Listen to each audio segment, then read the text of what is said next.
Students, इस video में हम ग्रुप 14 एलिमेंट्स के कुछ इंपॉर्टेंट रिएक्शंस के बारे में पढ़ेंगे। तो चलिए शुरू करते हैं हम रिएक्शन विथ ऑक्सीजन से।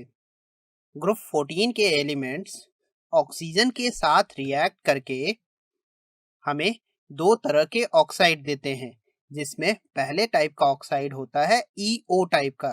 इनको हम मोनोऑक्साइड बोलते हैं। वहीं दूसरे टाइप का ऑक्साइड होता है EO2 टाइप का। इनको हम डाई ऑक्साइड्स कहते हैं।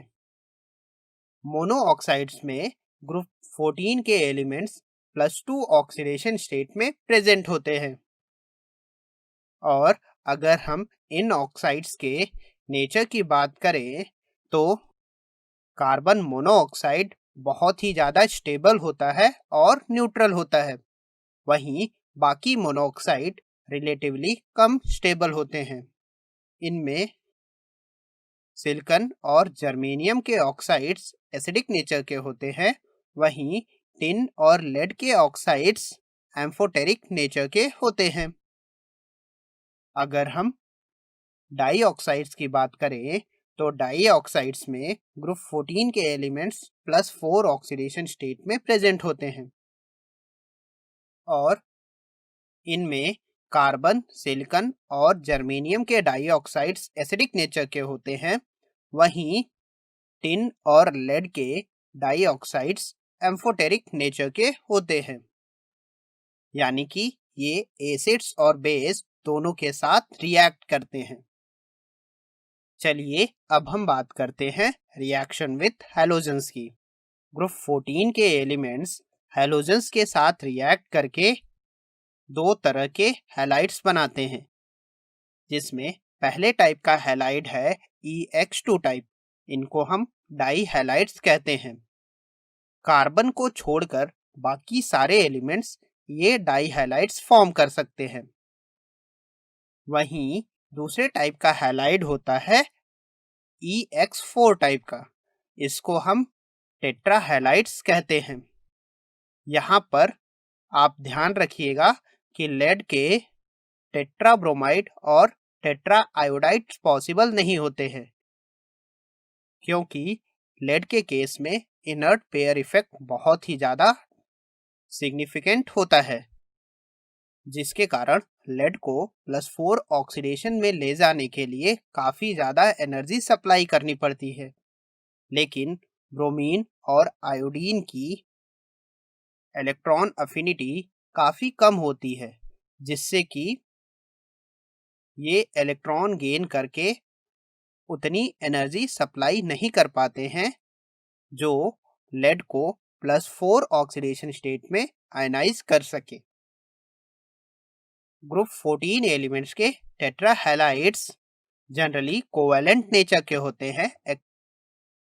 ऐसा इसलिए होता है क्योंकि इन कंपाउंड्स में फ्लोराइड आयन का साइज बहुत ही छोटा होता है, जिसके कारण इनकी पोलराइजेबिलिटी बहुत ही कम होती है और इनको टिन और लेड के कैटायंस आसानी से पोलराइज नहीं कर पाते हैं, जिसके कारण इन कंपाउंड्स में आयनिक नेचर डोमिनेट करता है।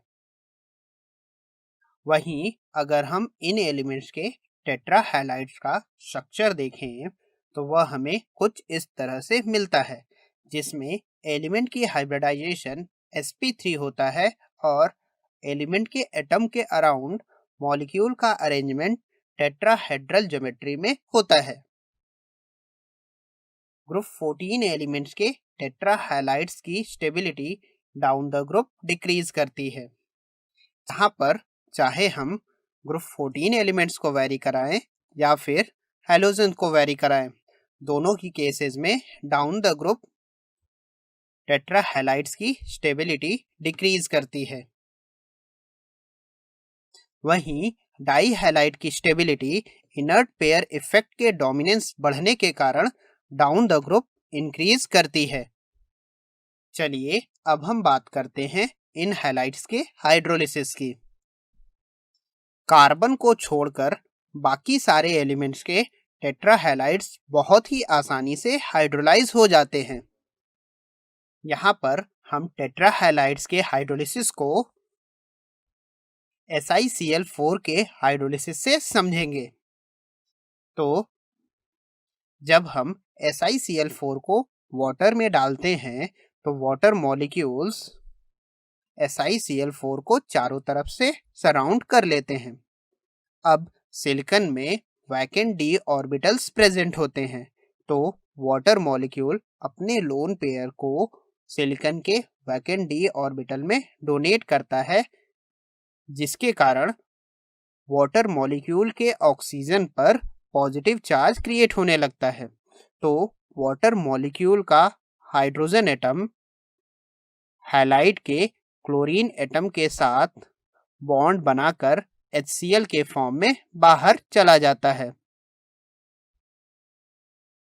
और हमें यहाँ पर डाइक्लोरो डाइहाइड्रोक्सी सिलिकॉन मिल जाता है। और इस तरह से बने मॉलिक्यूल पर फर्दर वाटर मॉलिक्यूल्स अटैक करके इसको हाइड्रोलाइज कर देते हैं और फाइनली हमें silicic acid as a product मिल जाता है।